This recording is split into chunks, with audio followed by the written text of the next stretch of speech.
Lockdown, quarantine, I haven't left the house in 2 months. It's crazy. Also, it's the middle of Ramadan, means I'm not eating or drinking for up to 18 hours a day. It's long, innit? The last thing I need, racism, Islamophobia. What do I get delivered? Racism, Islamophobia. I don't know if you've seen it, there's a new advert from Tesco which contained 3 brothers dressed in Western clothing, speaking English, preparing a Ramadan iftar meal, and they shared that with their auntie over Skype because obviously lockdown rules means they can't go over and have a chicken. It's very nice, it's very sweet, it's a very British thing, isn't it? The problem is, once the advert was released, there was a barrage of racism and Islamophobia that just flooded online. You know how it goes. There are sections of this country that are obsessed with halal meat. Do you remember a few years ago when it was found out that Pizza Express serve halal chicken in their restaurants? The Sun ran this headline, "The Halal Secret of Pizza Express." Sounds like a Harry Potter title. Wingardium Bismillah. Harry Potter and the Halal Secret of Pizza Express. There was no secret. The only secret was what was Prince Andrew doing in Pizza Express. Well, it's an interesting way of putting it. To break it down for you, Tesco has a halal section. Not all of their meat is halal. A tiny proportion of Tesco's meat is halal, is clearly labelled, and that is only in a few select stores. And people are up in arms about it. If you don't want it, don't buy it in it. You know what else is selling Tesco? Alcohol, beer, vodka. I don't want it, I don't buy it. If you don't drink, you're a boring cunt and all your stories suck. People get up in arms about the word halal. Halal is just an Arabic word that means permissible. Bread is halal. Go grab me a King's Meal. The King's Meal says it's halal. Go back to Islam. That's the King's bread. Go The King's back eating halal to bread. Islam. It's out of order, I tell you. Bang right out of order. Water is halal. Air is halal. I swear, can we just start labelling air as halal? You know, like a Batman signal. Can we get like a halal signal in the air? Then maybe the racists and Islamophobes that got such a problem with halal will stop breathing. Goodness gracious, look up at that cloud. Halal bat sign, that'd be sick, innit? They probably don't like Batman anyway because he wears a niqab. Listen, if you're veggie, vegan, you don't eat meat, I respect your opinion about eating meat, innit? And I listen and I'll have a discussion with you about it.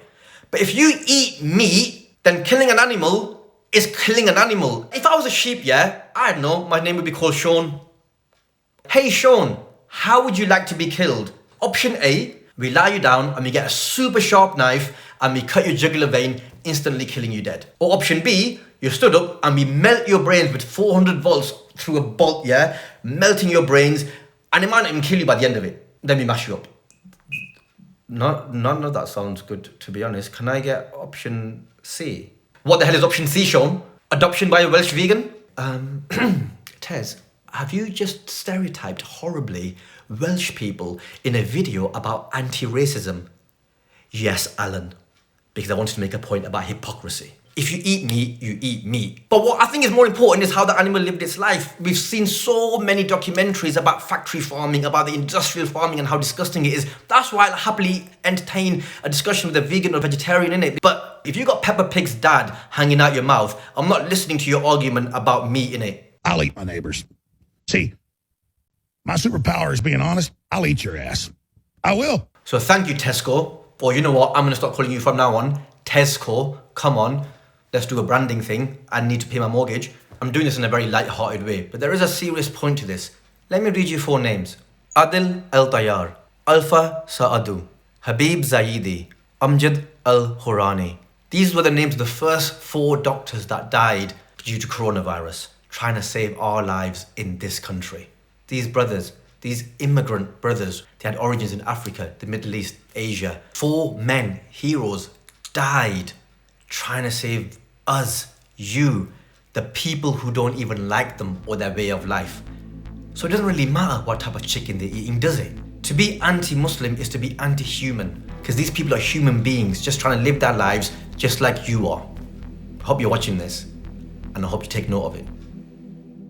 Follow Double Down News, support them, go on their Patreon, make a donation so that they can do real journalism for people like us, tell us the truth, expose racism, expose the government and all the bad things they're doing. So Double Down News, go on their Patreon, follow them on social media, share their videos.